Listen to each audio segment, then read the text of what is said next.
Hello, good morning friends. कशा आहात सगळे तुम्ही? तर मी तुमची लाडकी सोनू.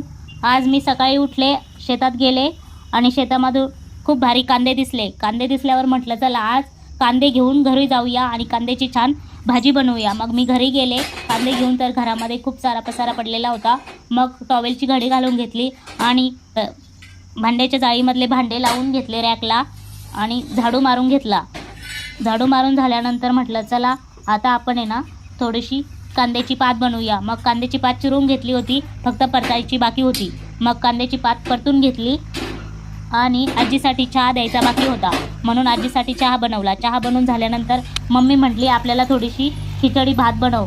खिचडी भातासाठी मी बटाटा, कांदा, कोथिंबीर चिरून घेतलं. मग खिचडी कुकरला लावली. खिचडी कुकरला लावून झाल्यानंतर मग मला खूप भूक लागली होती. मग मी माझ्यासाठी ताट वाढून घेतलं आणि मम्मीचा न विचार करता म्हटलं चला आपलं पहिलं जेवून घेऊया. मग मी जेवण करून घेतलं.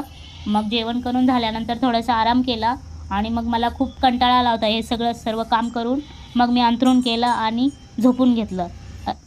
तर अशा प्रकारे मी आज व्हिडिओ बनवला आहे. तुम्ही सगळ्यांनी पहा आणि खूप सारं प्रेम द्या. धन्यवाद.